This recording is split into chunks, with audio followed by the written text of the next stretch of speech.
오늘의 말씀은 빌립보서 4장 6절에서 7절 말씀입니다. 아무것도 염려하지 말고 다만 모든 일에 기도와 간구로 너희 구할 것을 감사함으로 하나님께 아뢰라. 그리하면 모든 지각에 뛰어난 하나님의 평강이 그리스도 예수 안에서 너희 마음과 생각을 지키시리라. 아멘.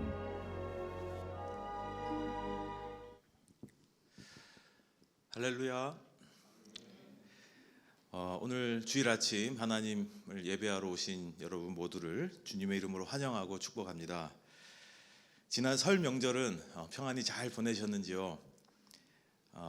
우리에게는 설날이 있어서 두 번 새해 인사를 할 수 있는 기회가 있는 것 같습니다. 실제 달력상 1월 1일에 우리가 새해 복 많이 받으세요 인사를 하고 새해 결심도 하고 하는 정말 이제 새해를 맞이하죠. 하지만 이제 설날에 다시 한번 새해 인사를 언제 했냐는 듯이 실은 좀 어색하긴 한데 1월 1일이 지난 한참 후이라서 새해 인사를 하긴 그렇지만 우리는 설날 명절이 있어서 다시 한번 새해 인사를 나눌 수 있는 기회가 있는 것 같습니다.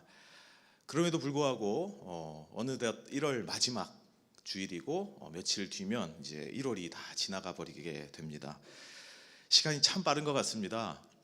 저만 그렇게 느끼는지 모르겠지만 참 시간이 빨리 흐릅니다. 이렇게 시간이 빨리 어느새 2023년도 한 달이 금세 지나가면서 여러분 혹시 문득 이런 생각 하시는 분은 없으실까 생각해 봤어요. 이렇게 빠른 시간의 흐름 속에서 지난 한 달을 문득 언제 한 달이 이렇게 지나갔지 하면서 돌이켜 볼 때 지난 한 달간 새해 나의 어떤 기대와 포부, 결심 이런 것과는 전혀 다르게 뭔가 잘 되지 않고 처음 시작부터 좀 삐걱대고 첫 단추가 잘 끼워지지 않는 것 같고 해서 뭔가 좀 불안하고 올 한 해도 잘 안 되면 어떡하지? 올해도 이미 틀린 것 아닐까? 생각하고 낙담과 염려를 경험하신 분들은 혹시 있지 않을까 하는 그런 생각도 해보았습니다. 또 어떤 분들은 이제 한 달 지난 거지 앞으로 남은 시간 동안 열심히 해보자 라고 또 결심을 다지는 분도 계실 수도 있겠죠. 어찌됐든 저는 이런 생각들을 하며 인간에게 경험되는 불안이라는 이야기를 좀 나눠보고자 합니다. 여러분, 불안함을 느끼는 인간은 어떤 사람이 느낄까요? 어떤 사람들이 불안함을 느낄까요? 너무 어렵게 생각하지 마시고 정답은 모든 사람이 느낍니다입니다. 어떤 특별한 조건, 어떤 특별한 사람, 이상한 사람, 아픈 사람만 불안함을 느끼는 것이 결코 아닙니다. 인간에게 불안함이라는 감정 또는 불안함을 느끼게 만드는 생각들이 내 안에서 출현하는 것은 모든 사람에게 일어나는 보편적 현상입니다. 그렇기 때문에 여러분 이번 한 달을 지나면서 혹시 뭔가 잘 안 돼가지고 좀 시작부터 삐걱대서 불안한 마음이 들거나 염려가 들었다. 그러면 그 상태가 불편하고 좀 이런 생각이 사라졌으면 좋겠다. 다시 새 출발하면 좋겠다. 그런 마음도 있고 이 불안함이 없어졌으면 좋겠다는 생각은 당연히 하시겠지만 불안함이 느껴지는 것 자체는 실은 이상한 건 아니에요. 모든 사람이 그런 생각을 하게 되고 또 그런 불안함을 경험하게 될 수 있다는 것입니다. 근데 이렇게 인간이 불안함을 느끼는 또는 불안한 생각들, 그것을 우리가 염려, 걱정이라고 하죠. 불안함은 좀 정서적인 것이고요. 염려와 걱정은 좀 사고, 생각과 같은 것입니다. 근데 아무튼 이거는 같이 섞여 있고 함께 등장하죠. 근데 이런 불안한 마음 또는 불안한 생각, 걱정과 염려들이 내 속에서 출현하는 가장 큰 이유는 여러 가지가 있을 수 있겠지만 가장 큰 이유 중 하나는 바로 미래의 불확실성 때문이라고 합니다. 그러니까 내 일이, 내 삶이, 내가 지금 계획하고 있는 것들이, 내가 뭔가 준비하고 도전하고 시도하고 있는 것들이 어떻게 될지 확실하다면 불안하지 않는다는 거죠. 특별히 긍정적인 방향으로 확실하다면 불안할 필요가 없겠죠. 우리 자녀들을 우리가 훈육하고 자녀들을 위해 기도하면서 때로는 굉장히 불안해하는 이유가 뭡니까? 아이들에게 그렇게 나는 잔소리하기 싫어라고 이야기하고 결심하고 또 스스로 하게 내 지켜봐줘야지 하지만 당장 아이들의 모습이 내 눈에 들어왔을 때 내가 하지 않기로 결심했던 하고 싶지 않은 말들을 자꾸 하게 되는 이유가 뭡니까? 불안해서 그렇거든요. 이대로 두면 안 될 것 같아. 혹시 이렇게 되면 어떡하지? 혹시 잘못되면 어떡하지? 그런 생각들, 우리가 미래를 알 수 없기 때문에. 그래서 정말 믿음 좋은 하나님을 정말 신뢰하는 정말 위대한 그리스도인들 중에 부모님들은 우리보다 그런 것이 조금 더 덜 불안하신 거죠. 왜? 하나님이 어떻게 하시겠지. 내가 뭐 한들, 내가 어떻게 한들 결국 하나님께서 내 자녀를, 내 아이를 책임져 주시지 않겠어? 그러면 미래에 대한 불확실성이 감소하겠죠.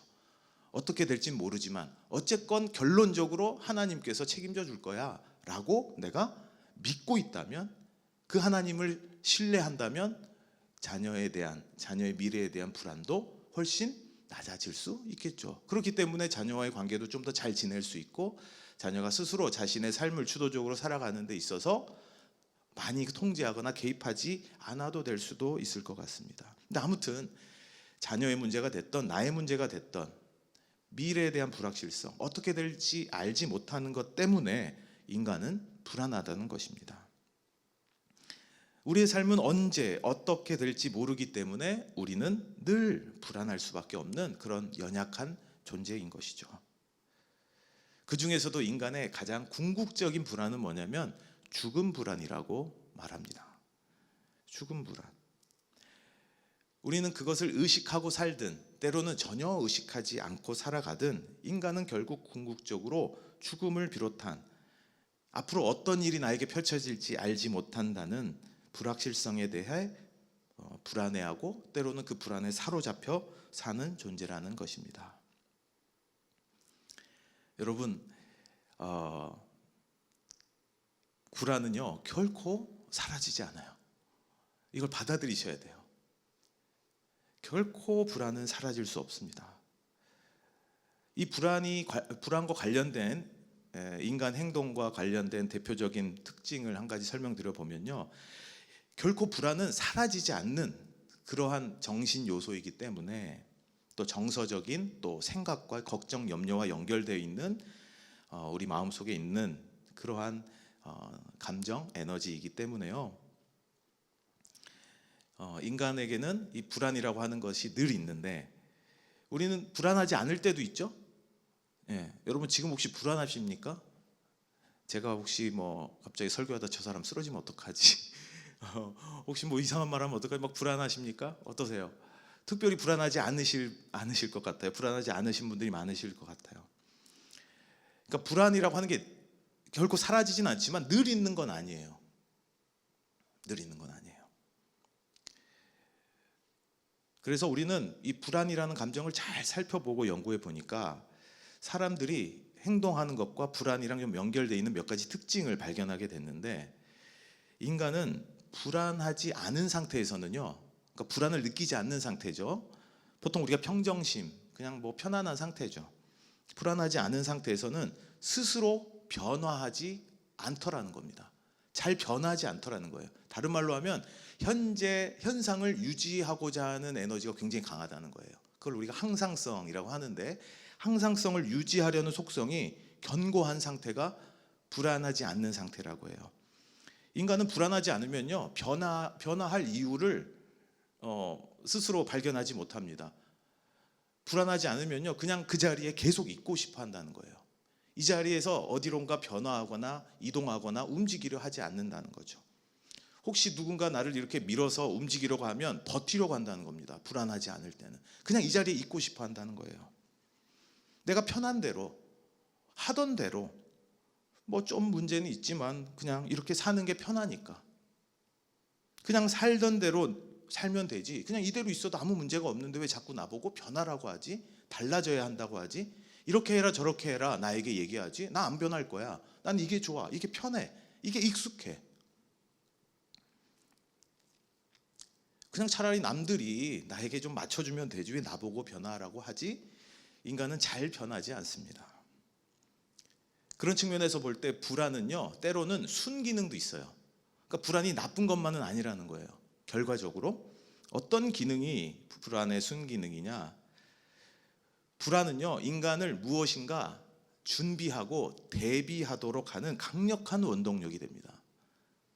여러분, 불안하지 않으면 아무것도 준비할 필요가 없어요. 왜? 안 불안하니까.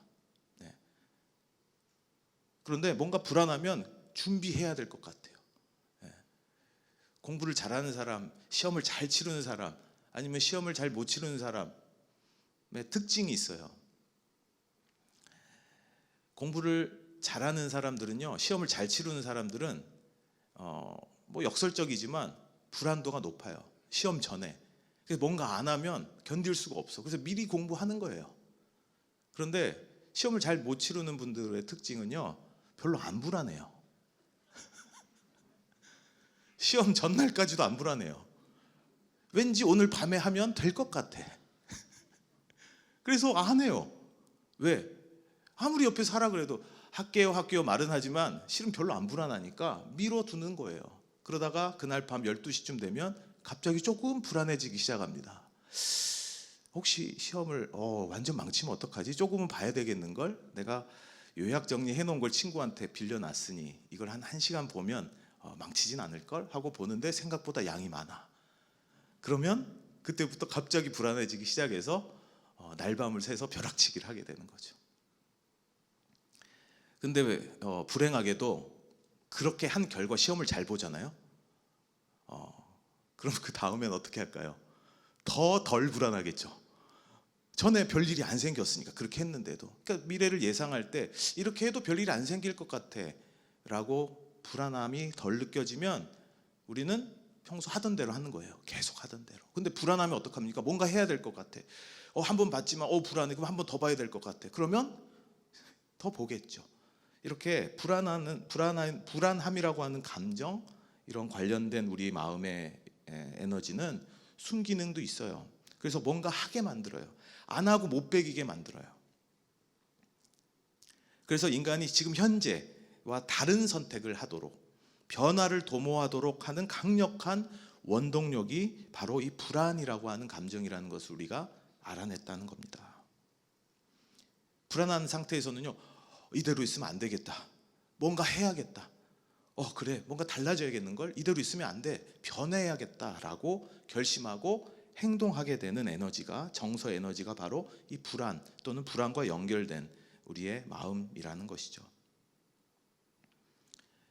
그래서 결국 이제 가만히 생각해 보면 결국 불안이라는 건 사라지지 않는데, 불안이 느껴질 때는 뭔가 할 수밖에 없는 거예요. 왜? 그 불안을 낮춰야 하기 때문에. 없앨 수는 없지만 불안이란 상태를 낮추기 위해서 뭔가 해야 되는 강력한 동기가 생긴다는 것이죠. 이때 인간이 할 수 있는 최선은 그 불안을 좀 낮출 수 있는 뭔가를 하는 겁니다. 공부를 한다든지, 문단속을 한다든지, 무슨 얘기를 한다든지, 뭔가 미리 구입해 놓는다든지 등등이요. 그리고 그 행동이 효과가 있으면 어떻게 한다고요? 계속 그 행동을 해요. 왜? 불안을 낮추는 데 효과가 있었으니까. 그리고 그 행동이 효과가 있으면 우리는 불안하지 않고 다소 이제 안심을 하게 되고 그 행동을 앞으로도 계속하게 될 가능성이 높아집니다. 그런데 불안을 낮추는 그 행동은 그럼 다 좋은 거냐? 다 좋을까요?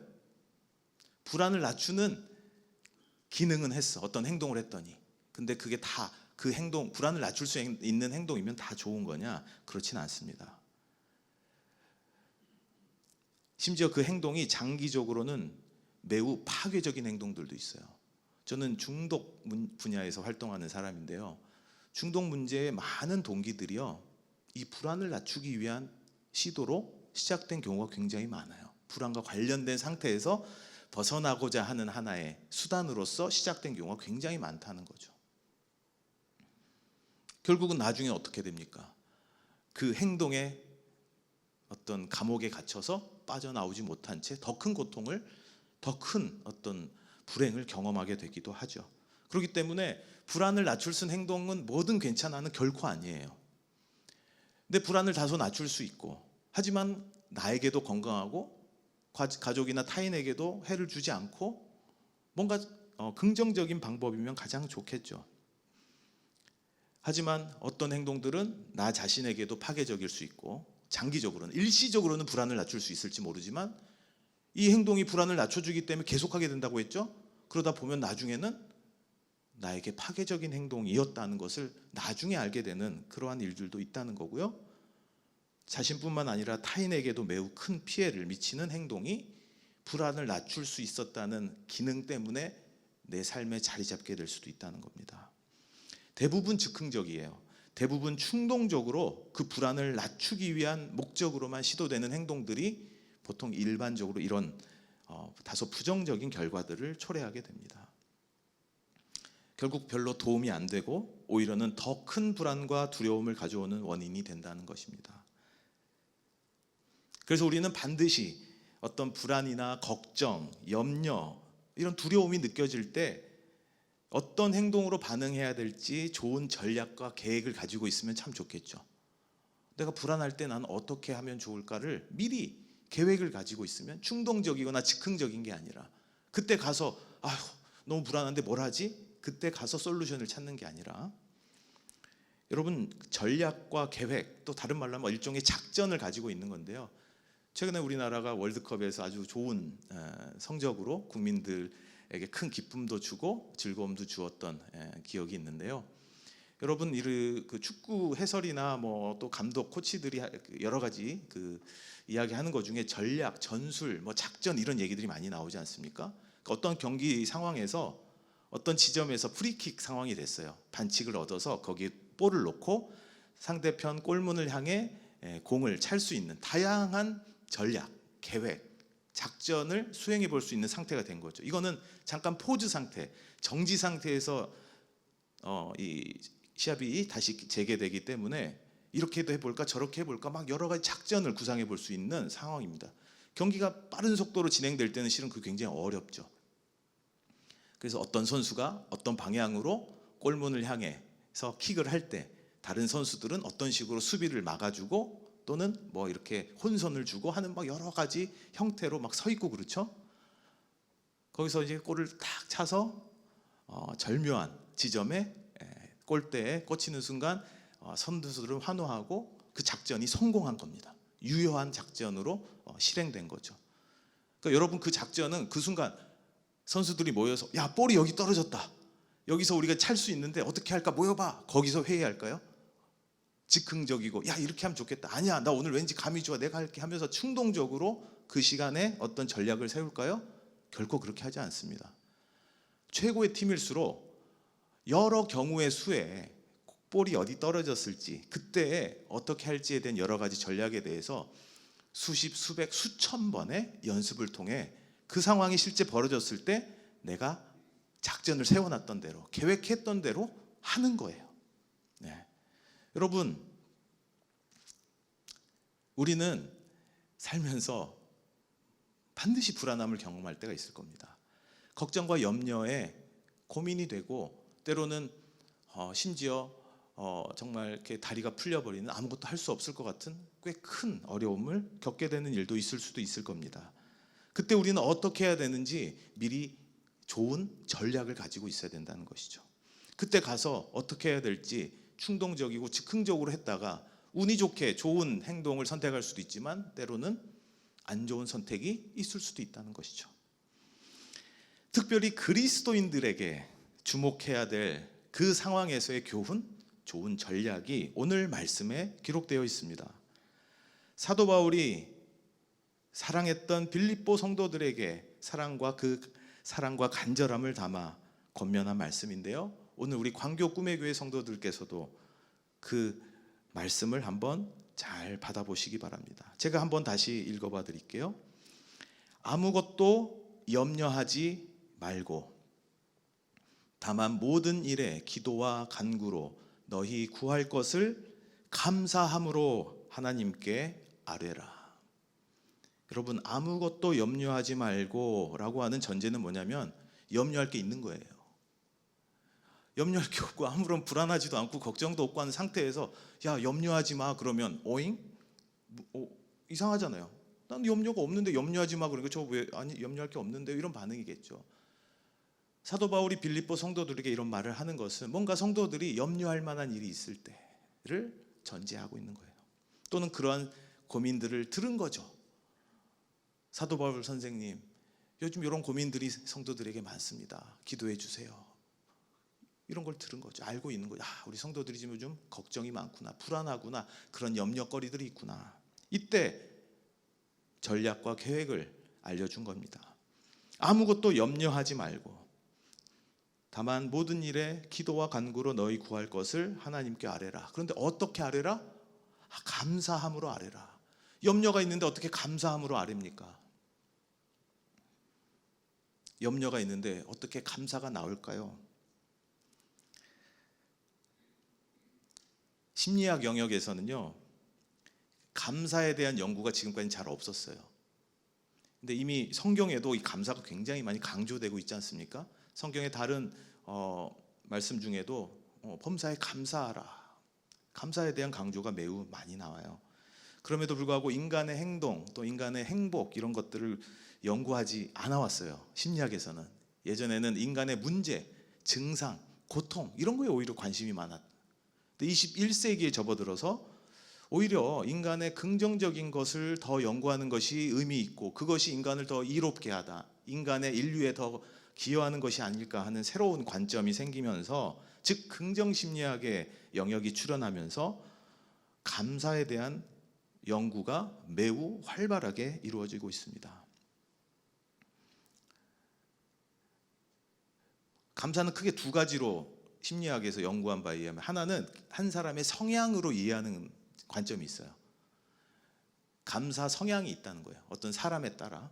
그리고 그 성향이 그 사람의 인생의 삶의 웰빙, 안녕감 또는 삶의 안정감, 행복감에 어떤 영향을 미치는가, 이런 연구들을 하는 거죠.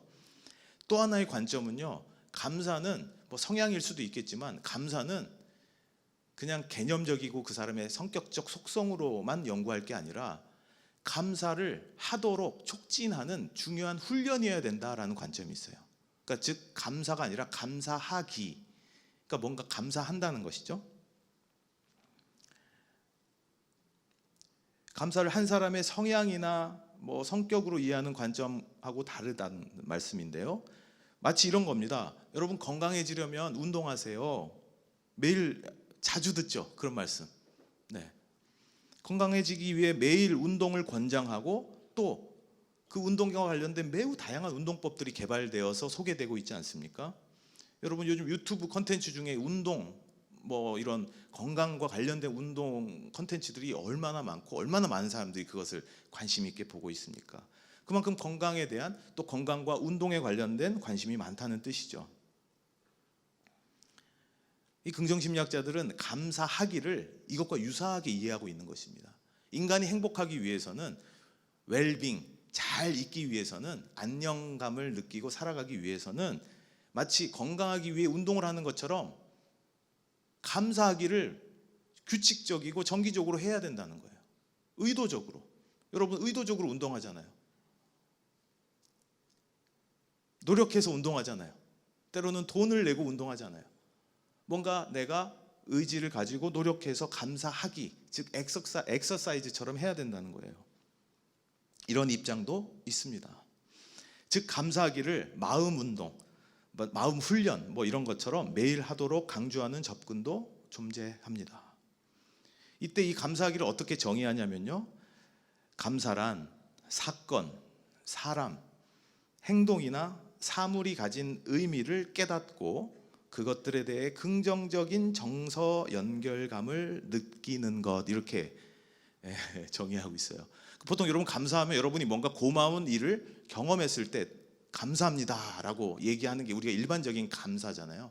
근데 연습하기, 매일매일 해야 되는 감사는 누가 나에게 선물을 줘서, 새해 무슨 어떤 기프트콘을 보내줘서 고마워 감사합니다 라고 하는 그 감사로 제한되는 게 아니라, 모든 사건, 사람, 행동, 심지어 사물에게도 그 의미를 깨달아서, 의미를 부여해서 긍정적인 정서를 내 안에, 우와 기분 좋다, 우와 뭔가 뿌듯하다, 꼭 이렇게 정말 보답하는 그런 긍정적인 마음만 해당하는 게 아니라, 다양한 긍정적인 정서와 연결시키는 행위가 감사하기라고 설명하고 있는 거예요.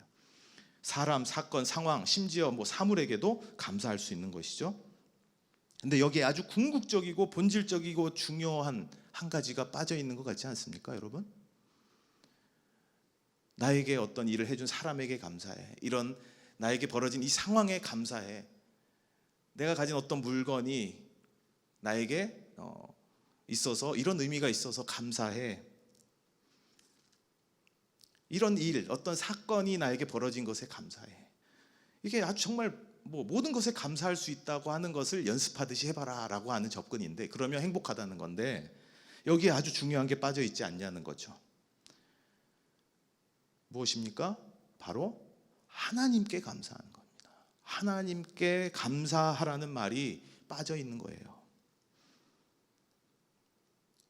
만약에 나에게 좋은 사람이 없다면요, 좋은 사건이 안 생긴다면, 상황이 점점 꼬여간다면, 아무것도 내 주변에 어떤 사람, 사건, 사물도 내 편에 서 있지 않는다면 그럼 나는 감사할 수 없는 걸까요? 그리스도인의 최대의 축복이자 혜택, 특혜는 바로 모든 일에 감사할 수 있다는 엄청난 새로운 그 전략이 있다는 겁니다.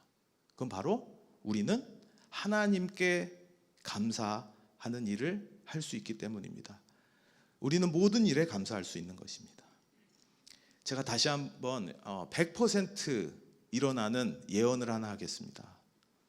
우리는 앞으로 반드시 불안과 걱정, 염려에 사로잡히는 상황을 만나게 될 것입니다. 저도 그렇고 여러분도 그렇고 반드시 여러분 불안한 상황을 만나요. 이때 우리는 제일 먼저 감사의 전략을 떠올려야 합니다. 감사.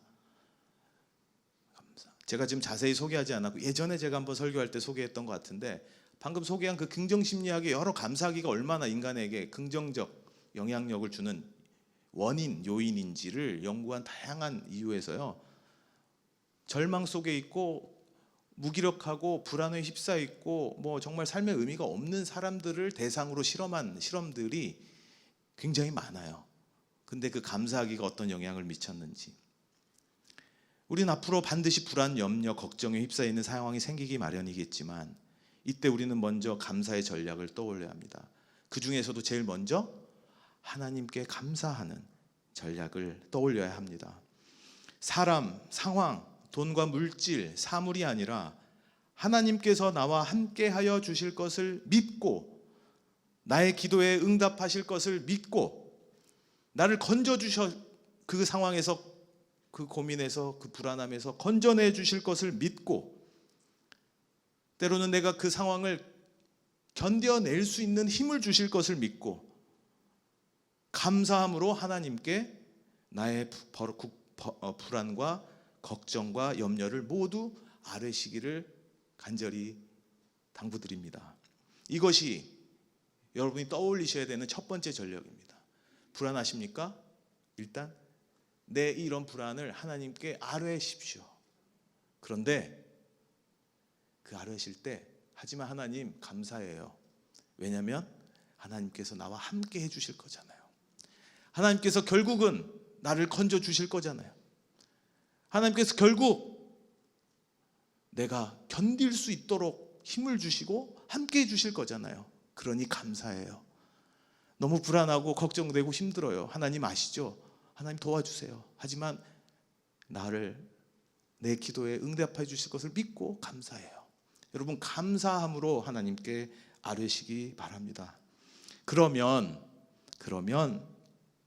모든 지각에 뛰어난 하나님의 평강이, 그리스도의 평강이 우리에게 주어진다라고 약속하고 있어요. 자, 그리스도 예수, 하나님의 평강이 그리스도 예수 안에서 너희의 마음과 생각을 지키시리라. 우리 마음은 불안한 마음, 불안한 생각에 지배받고 때로는 영향받아서 나도 어쩔 수 없는 매우 힘든 상황에 처하는 경우가 많이 있죠.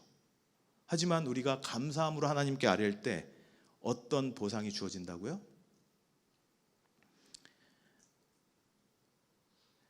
하나님의 평강이 그리스도 예수 안에서 내 마음과 생각, 나도 어쩌지 못하는 내 마음과 생각을 지켜주신대요. 내 마음과 생각을 주장해 주신대요. 제가 아까 말씀드린 심리학적 용어로 말씀드리면요, 불안이 감소한다는 거예요. 여러분, 이 경험을 한 번, 두 번, 이 체험을 여러분의 소중한 체험으로 하시게 되는 2023년이 되시기 바랍니다. 그래서 여러분, 또 불안해질 때가 되면 효과가 있었잖아요. 하나님이 주신 그 평안함, 뭔가 불안함이 사라지고 해낼 수 있을 것 같은, 견딜 수 있을 것 같은 그러한 힘을 얻는 그 긍정적 경험을 했잖아요. 그러면 또다시 하나님 앞에 무릎 꿇을 수 있겠죠. 하나님께 감사함으로 아뢰일 수 있겠죠. 이게 반복되다 보면 여러분의 삶은 때로는 불안하고 때로는 걱정과 염려가 있는 상황을 만날 수밖에 없는 삶이 인간의 삶이지만, 감사함과 평강의 감사함으로 하나님께 아뢰면 내 안에 평강이 임하고, 또 그 힘으로 살아가다 또 불안함과 염려가 닥쳐올 때 감사함으로 하나님께 아뢰면 하나님 주시는 평강을 또 체험하고, 이러한 긍정적인 순환의 삶이 바로 그리스도인의 삶으로서 여러분의 삶에 찾아올 것이라 확신합니다. 하나님의 평강이 가득한 2023년 남은 한 해 되시기를 간절히 축원합니다. 불안과 염려의 상황에서 감사함으로 하나님께 아뢰는 지혜롭고 성숙한 그리스도인으로 살아갈 때 그 삶은 감사와 평강의 마음이 또는 그 생각이 순환하는 복된 인생이 될 줄로 믿습니다. 그리고 여러분 모두가 그 복된 인생의 주인공들이 되시길 주님의 이름으로 축원합니다.